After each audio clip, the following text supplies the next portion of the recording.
Hello மக்களே, happy morning today.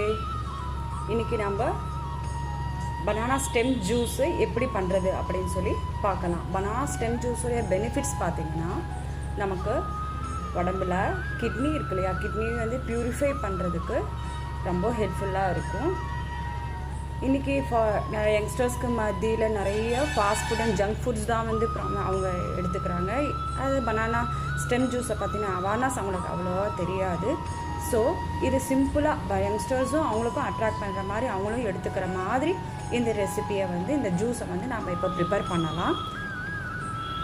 பீசஸாக cut பண்ணி நம்ம கிரைண்ட் பண்ணி எடுத்துக்கலாம். இந்த பனானா ஸ்டெம்மை வந்து சின்ன சின்ன பீசஸாக கட் பண்ணிவிட்டு இந்த பட்டர் மில்க் இருக்கு இல்லையா, இந்த பட்டர் மில்கில் வந்து ஒரு 5 மினிட்ஸ் சோக் பண்ணி எடுத்துடணும். சோக் பண்ணி எடுத்தோம்னா நமக்கு அந்த பிளாக்கிஷ், இந்த கருப்பாக வருது இல்லையா, இந்த பிளாக் வந்து வராது. கொஞ்சம் பட்டர் மில்கில் கொஞ்சம் சோக் பண்ணி வச்சுட்ட பிறகு நம்ம கிரைண்ட் பண்ணி பேஸ்ட் பண்ணி எடுத்துக்கலாம். இந்த மாதிரி ஃபைனாக சோக் பண்ணிக்கிட்டு இந்த பனானா ஸ்டெம்மை வந்து பட்டர் மில்கில் போட்டு ஒரு 5 மினிட்ஸ் டிப் பண்ணி விட்டுருங்க.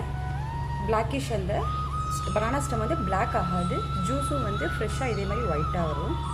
சோக் பண்ணி வச்ச பட்டர் மில்கில் சோக் பண்ணி வச்ச அந்த பனானா ஸ்டெம்மை வந்து இப்போ எடுத்து கிரைண்ட் பண்ணி ஃபில்ட்ரு பண்ணி அதனுடைய ஜூஸ் மட்டும் எடுத்துக்கலாம்.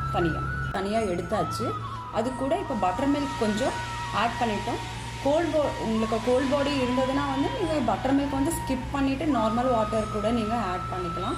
அது கூட உங்களுக்கு கொரியாண்டர் லீவ்ஸோ குமின், சீரகம் ப்ளஸ் மிளகு, சால்ட் வந்து உங்களுக்கு டேஸ்ட்டுக்கு ஏற்ற மாதிரி இதில் ஆட் பண்ணிங்கன்னா it is healthy juice is ready.